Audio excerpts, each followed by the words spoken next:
Es la Reforma, ¿cierto? Esta revolución que ocurre en medio de una época de religiosidad, en medio de una época de oscurantismo. Hay hombres y mujeres, ¿cierto?, que deciden dar un paso y hacer una reforma. Y un poco entrando en contexto de esta reforma, por si alguno no ha aprendido acerca de esta reforma, ¿cierto? Esta reforma la lleva adelante uno de muchos hombres, pero entre de los nombres más importantes está el de Martín Lutero, ¿cierto? Y hoy día quiero centrarme en un postulado muy importante que se hace durante este tiempo, que son las 5 solas. ¿Alguien lo ha escuchado, este término? ¿Las 5 solas? Sí, algunos no. Chris, ¿puedes ponerme la imagen? Hay una imagen que puse. Que les voy a presentar las 5 solas. Que en el fondo las 5 solas son los 5 principios fundamentales de la Reforma protestante, ¿ya? Y resumen la convicción central de nosotros como cristianos. Ahí lo pueden ver. 5 solas porque esto está en latín, sola fide, sola. Bueno, ahí están. Lo vamos a decir en español para no usar el latín, ¿cierto? El primero es sola escritura. Hablaban de que la palabra de Dios, la Biblia, era la voz autorizada, era infalible, ¿cierto? La Biblia era la palabra de Dios para instruir a su pueblo. Tenemos solo por la fe. Solo por la fe en la salvación. Todos hemos aprendido eso, ¿cierto? Solo por gracia. O sea, no es por obra, es por gracia, es por un regalo inmerecido que Dios nos salvó. Y las últimas dos, está solo Cristo y solo a Dios la gloria. Estas son las 5 solas, lo que resume nuestros principios como cristianos. Y hoy quiero detenerme en la cuarta que ven ahí, solo Cristo. Hoy quiero que nos centremos en esta solus Christus, sería, ¿cierto?, en latín. ¿Qué es lo que postula, ¿cierto?, esta frase? Que Jesús es el único mediador entre Dios y el hombre. Como lo hemos aprendido, como está en 1 Timoteo 2:5, creo que va a aparecer ahí en pantalla. ¿Está? ¿Aparece o no? Ya, muy bien. Dice, porque hay un solo Dios y un solo mediador entre Dios y los hombres, Jesucristo. Amén. ¿Amén o no? Amén. Bien. Ese es nuestro mediador. Y es vital para nosotros que podamos entender la importancia de Jesús. Y quizás para ustedes va a sonar raro que yo le diga la importancia de Jesús, porque me imagino que para todos debería ser importante Jesús, ¿cierto? Pero a veces no le damos la importancia que realmente amerita y merece. Y quiero empezar con un ejemplo práctico. El Cristóbal va a ser mi ayudante. Cristóbal, ven por favor. ¿Por qué? Porque para ejemplificarlo de una manera práctica y visual, esta era la relación entre Dios y el hombre en un principio. Estábamos unidos, ¿cierto? Dios estaba con Adán y con Eva en el huerto, caminaba con ellos, se relacionaba directamente. Pero ¿qué pasó cuando el pecado llegó y la caída del hombre? Se partió, pártelo, Cristóbal. Se partió esto, ¿cierto? Y nos separamos. Y el hombre estaba por su lado, y Dios estaba por su lado, y el hombre no podía acercarse a Dios. No podía, porque había un abismo de pecado, ¿cierto? Y entonces llega Jesús y viene a unirnos de nuevo. Dale, Cris, pégalo. Trata de unir de nuevo este palo que estaba roto. Y Jesús viene a restaurar esta relación. Viene a unirnos nuevamente con Dios, ¿cierto? Todos sabemos esto. Es lo primero que nos enseñan. Vuelve a restaurar la relación entre Dios y el hombre. Eso es Jesús, el mediador, ¿cierto? Gracias, Cris.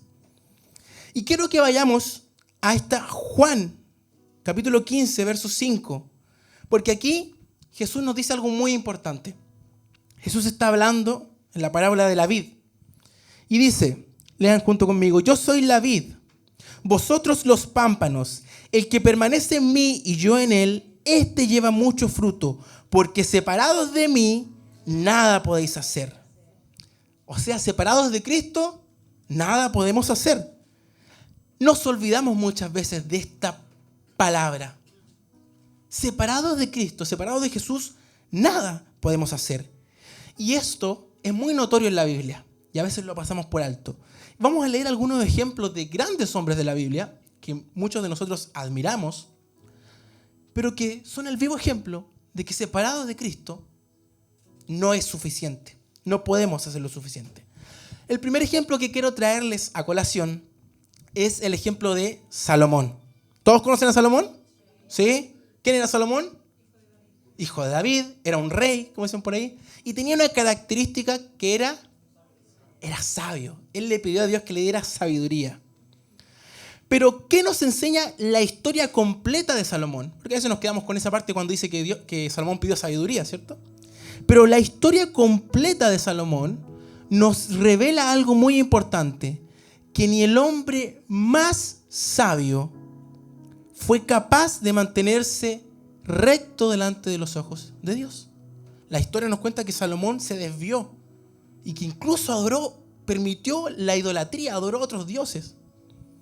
Y era el más sabio. La sabiduría, la inteligencia, el intelecto, el conocimiento no nos aseguran ser salvos. Primero, estábamos hablando de Salomón, ahora vamos a hablar de David, su padre. ¿Qué destaca? La Biblia destaca el corazón de David, ¿cierto? ¿Lo han leído? Dice que David tenía un corazón conforme al corazón de Dios. ¡Wow! Hermoso, ¿cierto? Pero ni siquiera eso fue suficiente. Porque ¿qué pasó con David? Adulteró, asesinó, pecó muy gravemente. Tener un corazón conforme al corazón de Dios no te asegura ser salvo. Tener un buen corazón, como dicen por ahí, ¿cierto? A veces van, pero esta persona es de tan buen corazón. O uno dice, no, yo tengo buen corazón, yo ayudo al necesitado, ¿cierto? Estoy siempre ahí dispuesto, tengo un buen corazón. Pero no es suficiente para ser salvo. Otro personaje importante, Sansón. ¿Quién era Sansón? Un hombre fuerte, ¿cierto? Más allá de ser fuerte, un juez, como dice el Carlito, muy bien. Más allá de ser fuerte, la palabra dice algo muy hermoso. Dice que fue ungido desde el vientre. ¡Wow! Ungido desde el vientre. Bendecido con una gran fuerza. Pero ¿qué entendemos entonces de esto? Que aunque seas muy fuerte y aunque seas ungido desde el vientre, no es suficiente para ser salvo. Porque Sansón también cayó en pecado. También se desvió. También abandonó su llamado, ¿cierto? Le quitaron su fuerza producto de que se desvió del camino. No es suficiente ser ungido. Vamos al Nuevo Testamento. Pedro. ¿Qué nos enseña la historia de Pedro? Que aunque tengamos el amor más sincero, eso tampoco puede impedir la caída. Pedro amaba a Jesús, ¿cierto? Él le decía, Jesús, maestro, te amo, ¿cierto? Le dice en una parte de la Biblia. Y es más, le dijo muchas veces a Jesús, yo soy capaz de ir contigo hasta la muerte, ¿cierto?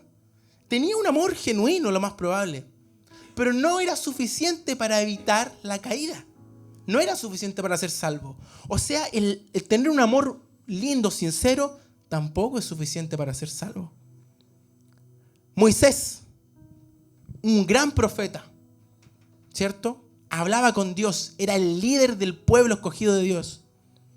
Pero ni siquiera ser profeta, ser líder de una congregación es suficiente para ser salvo. La palabra dice que producto del pecado de Moisés no pudo entrar a la tierra prometida. ¡Wow! Moisés. O sea, cuando los israelitas hablan de Moisés, hablan de la mayor autoridad hebrea prácticamente. Pero tampoco le era suficiente. Pablo, un digno de imitar para cada uno de nosotros, ¿cierto? Despierta admiración, Pablo. Pero también nos demostró que ni el mayor celo religioso, ni el mayor deseo por hacer cosas buenas, tampoco basta para vencer el pecado. Pablo, antes de seguir a Cristo, tenía un celo religioso. Por eso perseguía a los cristianos. Porque él quería obedecer la Torá ¿cierto? Al pie de la letra. Él era un religioso, era un fariseo, ¿cierto? Pero ni siquiera ese celo, esas ganas de hacer el bien eran suficientes para vencer el pecado.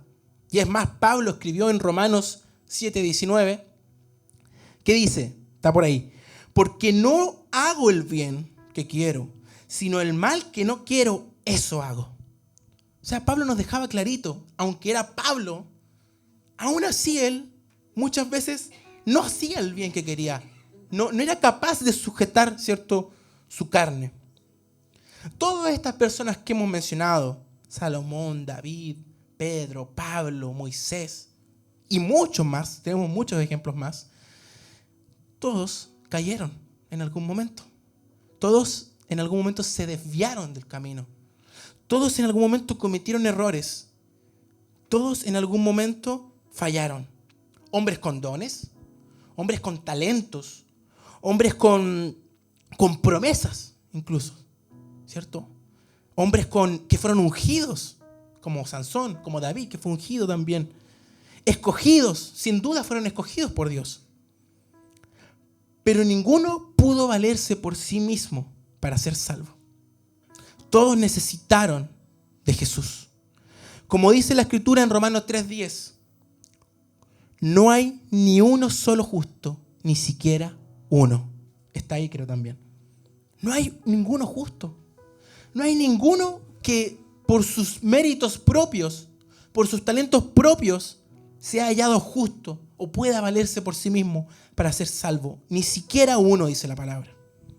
Entonces, si ni siquiera estos grandes hombres, profetas, héroes de la fe, reyes, si ni siquiera estos pudieron ser suficientes, ¿qué nos espera a nosotros? Eso me pregunto yo muchas veces. Pablo se hizo la misma pregunta.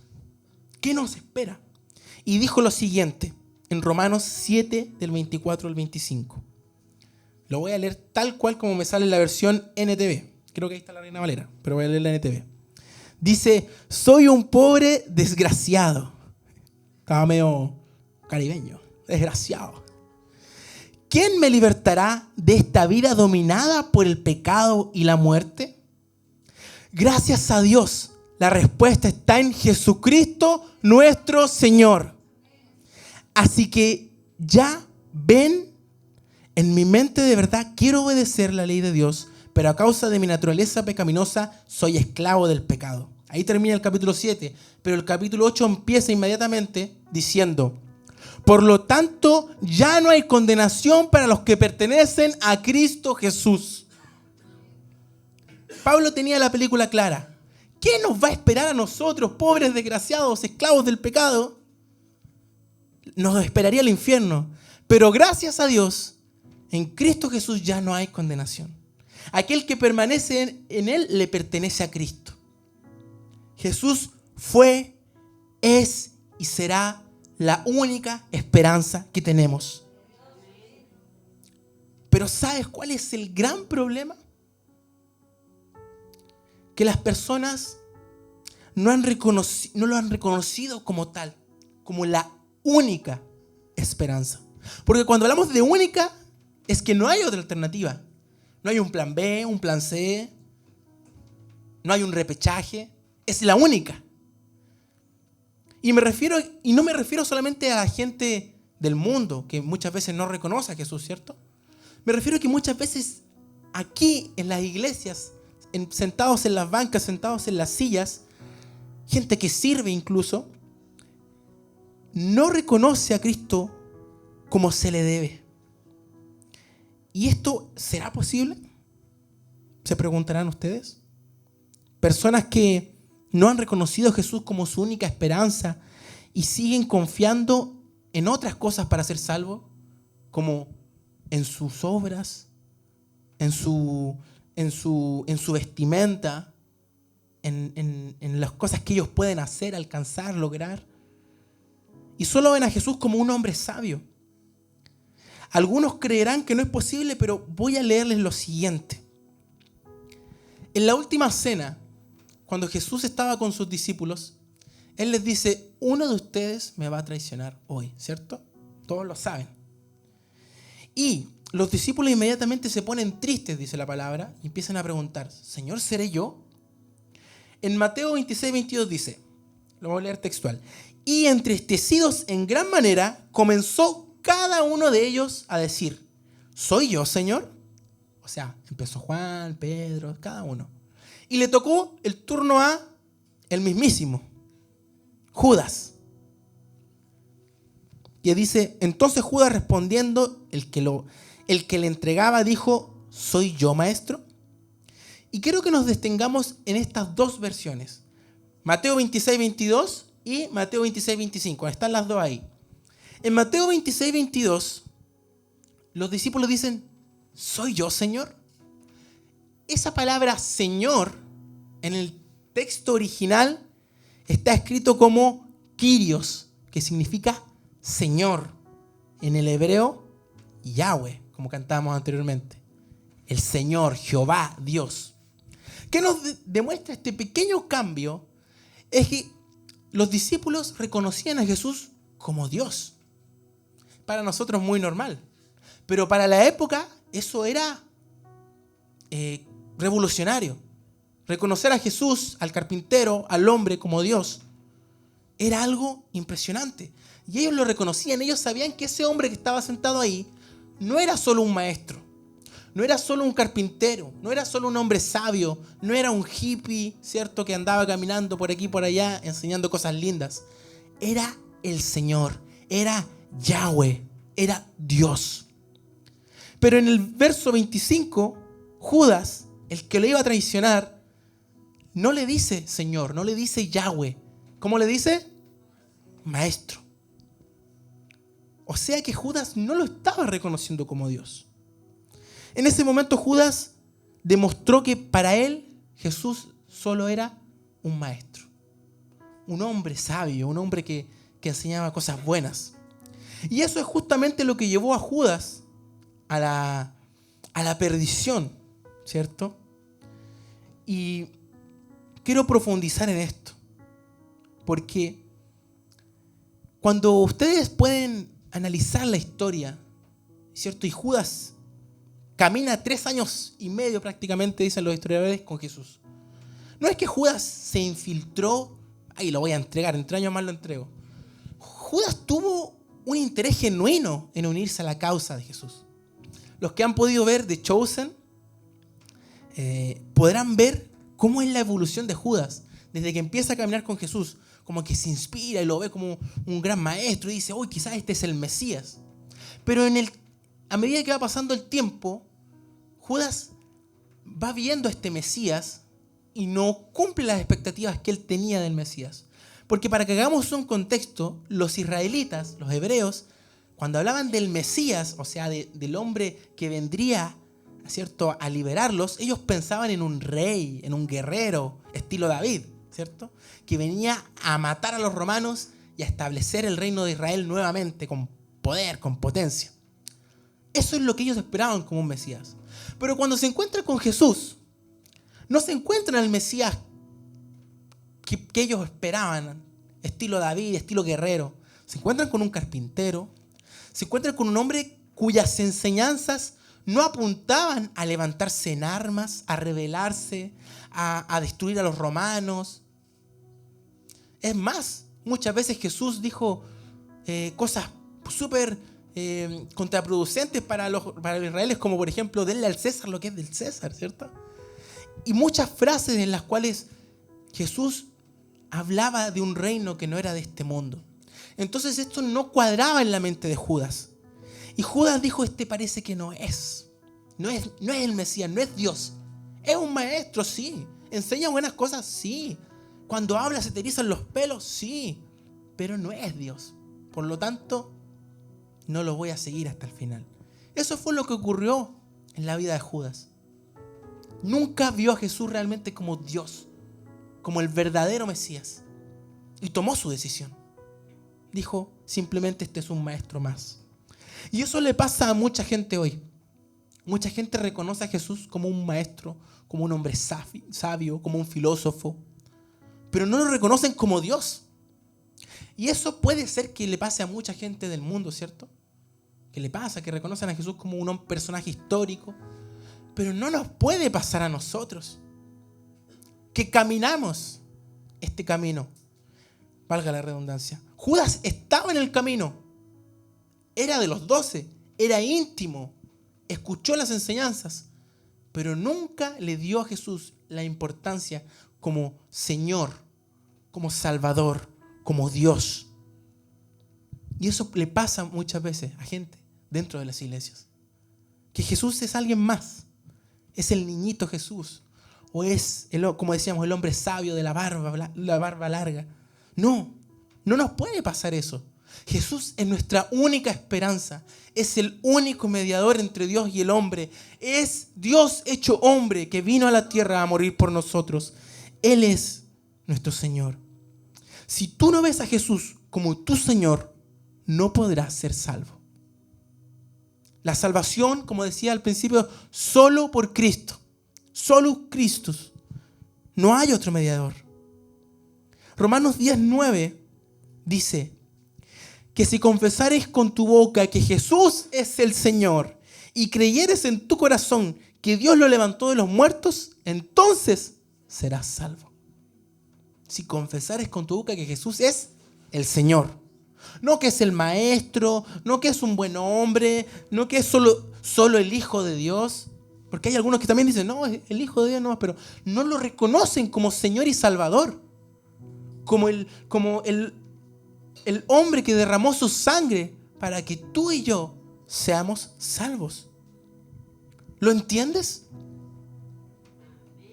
Amén. Esa es mi abuela.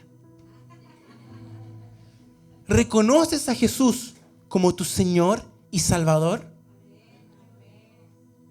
¿Eres consciente de que Él es la única esperanza? No hay otro camino. Que sin Él estaríamos separados de Dios. Que sin Él habría un abismo que nos separa.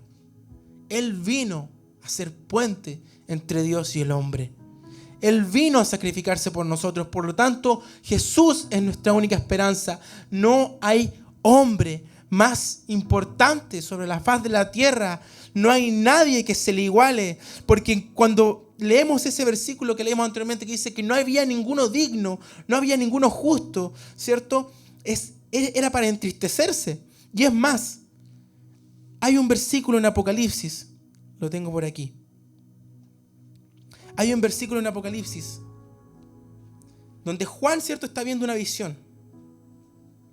Y dice que Apocalipsis 5:4.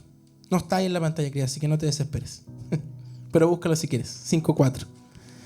Juan está viendo esta visión y dice, y lloraba mucho, porque no se había hallado a ninguno digno de abrir el libro, ni de leerlo, ni de mirarlo.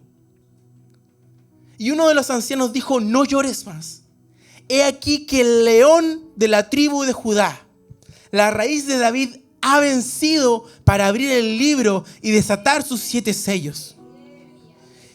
Y miré y vi que en medio del trono y de los 4 seres vivientes, en medio de los ancianos, estaba de pie un cordero, como inmolado, que tenía 7 cuernos y 7 ojos, los cuales son los 7 espíritus de Dios enviados por toda la tierra. Y vino y tomó el libro de la mano derecha del que estaba sentado en el trono. Y cuando hubo tomado el libro, los 4 seres vivientes y los 24 ancianos se postraron delante del Cordero. Todos tenían arpas y copas de oro llenas de incienso, que son las oraciones de los santos, y cantaban un nuevo cántico diciendo, digno eres de tomar el libro. Él fue digno. Digno eres de abrir el sello, porque tú fuiste inmolado. Tu sangre nos ha redimido para Dios, de todo linaje y lengua y pueblo y nación, y nos has hecho para nuestro Dios reyes y sacerdotes, y reinaremos sobre la tierra. Quizás este capítulo tiene muchas cosas metafóricas en las cuales nos podríamos perder, que los cuernos, que los ancianos, que los espíritus. Pero no podemos perder el centro de este versículo. No había ninguno digno. Nadie, todos pecamos, todos estábamos destituidos. Pero hubo uno, el león, el cordero, que se sacrificó y con su sangre nos redimió a todos. No importando la nación, no importando el linaje, no importando tu estatus social, no importando tu sexo, no importando nada. Él nos redimió para hacernos reyes y sacerdotes. Nos redimió para poder presentarnos delante de Dios. No podemos concebir un cristianismo sin Cristo. Muchas veces queremos vivir un cristianismo sin Cristo y eso es una incoherencia. Queremos vivir un cristianismo de buenas obras, de apariencia, de linda ropa, de linda música, de lindas palabras, pero sin Cristo no vale de nada. Solo Cristo. Y eso significa seguir los pasos de Cristo. Seguir sus pasos hacia la cruz. Hacia una muerte espiritual donde yo digo, ya no vivo yo, sino que Cristo vive en mí. Pero muchas veces nos hemos acomodado a este cristianismo que no nos lleva al sacrificio, que no nos lleva a la cruz, que nos lleva simplemente a las buenas obras, que nos lleva simplemente a la apariencia. No podemos. Cristo es el centro de nuestra fe. En Él está fundamentada. ¿No sabes cómo seguir este camino? Mira a Cristo. ¿No sabes cómo salir adelante? Mira a Cristo. Lee los evangelios. Ve lo que Él hizo. Ve lo que Él prometió. Ve lo que Él habló. Jesús es el único camino. No hay acceso al Padre sin Él. Jesús lo dijo, ¿cierto? Yo soy el camino, la verdad y la vida. Y nadie viene al Padre si no es por mí. A veces queremos ver al Padre, pero no queremos ir por el Hijo, por el camino del Hijo. Porque el camino del Hijo es pedregoso, es difícil, es de negación, es de sacrificio. Pero sin ese camino jamás podremos ser salvos. Hoy en día muchas veces en la iglesia se ha dejado de predicar acerca de la salvación y de que solo por medio de Jesús seremos salvos. No nos olvidemos, hermano, nunca. Cuando te toque predicarle a otra persona, cuando te toque meditar en tu habitación, recuerda, Cristo, solo Él me hizo salvo. Dame a Cristo, solo Jesús. Hay palabras tan hermosas, pero que son vacías cuando no le damos a Él la importancia que merece. Que no nos pase a nosotros. Que no nos pase que simplemente vemos a Jesús como un personaje histórico, como un amuleto, como una imagen pintada en una cruz. No podemos darnos ese lujo de que la persona más importante sea menospreciada por nosotros. Solo por medio de Él. Jesús es todo para nosotros. Sin Él no hay nada. Quiero invitarte a que podamos orar en esta mañana para que podamos ser conscientes día a día de que Él es nuestra única esperanza. Solo Cristo. No hay ningún líder, ningún familiar, ninguna persona que pueda salvarte. No hay ningún talento, no hay ningún don que pueda salvarte. No hay ninguna obra, solo Jesús. Así que vamos a pedirle al Señor. Señor, si te he quitado esa importancia, hoy te confieso como mi Señor y Salvador, Jesús. Jesús, solo tú me redimiste. Solo tú puedes transformar mi corazón. Nadie más. Solo tú salvas. Solo tú, Jesús. Gracias, Padre. Háblale al Señor. Sincera.